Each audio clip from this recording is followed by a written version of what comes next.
Hi, I'm Jason Gordon for ThatShelf.com, and we're here to talk about Chloe Zhao's Eternals. Big shelf. So, for those of you sort of like me that didn't really know what the heck's going on, Eternals is the latest in the Marvel Cinematic Universe.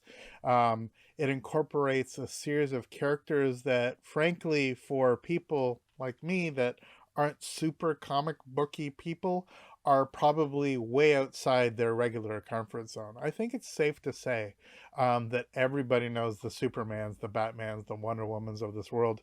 That's in the DC side. And on the Marvel side, people like Spider-Man. I guess Iron Man sort of built up its fascination. Captain America, like this sort of level of familiarity of these iconic characters. Then you had something like Ant-Man. Nobody had heard of Ant-Man, and I definitely never heard of Guardians of the Galaxy before that came. So Marvel's definitely mining pretty deeply their publications, especially as they continue on. And the Eternals is no different. It's essentially this sort of weird thing that they've got to navigate because you have these incredibly super powerful beings that sit around and are only there hypothetically in order to fight very specific creatures. So they've sort of sat around and watched while mankind help destroy itself. But like any of these sort of storylines, the gods actually want to hang out with people too. This goes back to obviously ancient myths, and many of these characters sort of draw their inspiration from sort of our gods of yore, the sort of mythological stuff. Obviously, we have people like Thor and Loki on one end, but this is sort of another level altogether. The way the storyline plays out is relatively straightforward. Look, Chloe Zhao's coming off her Oscar winning contributions in Nomadland, and I think the anticipation here was that she was going to bring something really dramatically different, probably a slightly more auteurist bent to the film, and certainly a unique visual style. It was really hoped, sort of getting away from some of the more glossy elements and something that perhaps a little bit more realistic and in thus way more engaging. I gotta say, it's probably a combination of not only the filmmaking but also the projection that I saw it at.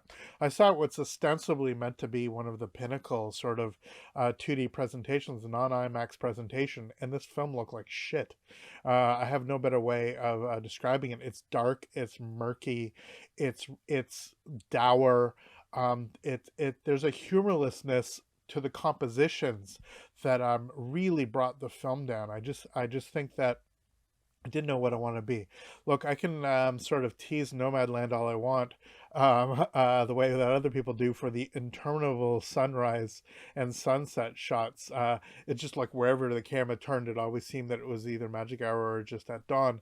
And that's, kind of her shtick. She did the same thing with the rider. It's a very, for lack of a better word, a Malikian sort of way of really taking a particular sort of lighting scheme and going with it. God bless. I love all kinds of filmmakers that sort of go their own way and inject their own look and feel. But in this circumstance, especially when you actually get all the sort of heavy handed creature work and all the CGI stuff, when inevitably whatever the hell you're shooting is going to be going through a digital pipeline anyway, it just makes it look bad. When the creatures actually do show up, they're either there in like dark or rain, and it's this sort of somber way of doing it. I'd mention as a sort of a pithy rejoinder online, um, when Jurassic Park, when the dinosaurs are actually introduced, other than the original intro, which you don't really see the dino, it's that classic Spielberg thing. But when you finally have the sense of awe about the dino reveal, that's in broad daylight. It's actually the brontosaurus eating from the thing. Um, it's a worse than all. In fact, the rain elements really only came with the T Rex, which is again this giant mechanical thing. But the CGI stuff, for the most part, is there where you feel the engagement between the characters, you feel the engagement with all the other elements working. Now, unfortunately, with this, it just feels like everything's being masked, everything's sort of cloaked in this sort of gauze that just keeps you away from what's actually taking place. Everything seems to be either on a really uninviting beach or some sort of forested environment, which just doesn't feel engaging. The characters themselves are relatively forgettable. We're supposed to care about stuff that, isn't really sort of invested in. Um, we have a bunch of actors that are doing their best to try to inject some life into it, but I just really don't think that they do. And there is there's a couple critical moments, but when you start thinking about this film too much, it really does start collapsing, which is an issue. And when you start thinking like, oh my god, here's this character feeling bad that Hiroshima happened, well, now you're getting into really complicated things, because if they feel bad about that, what about all the rest of the stuff they sort of let happen and let humans do to each other? uh, at the very least, the dropping of the atom bomb in Hiroshima is a complicated conversation, but there's a lot of evil that man has done to one another, which is much less complicated and much less nuanced, that I think a bunch of gods sitting around waiting for stuff to happen, watching take place, be it plagues or otherwise, might make them feel slightly more guilty. So in the end, you have this film where it feels like it's building up to something which is just not particularly interesting.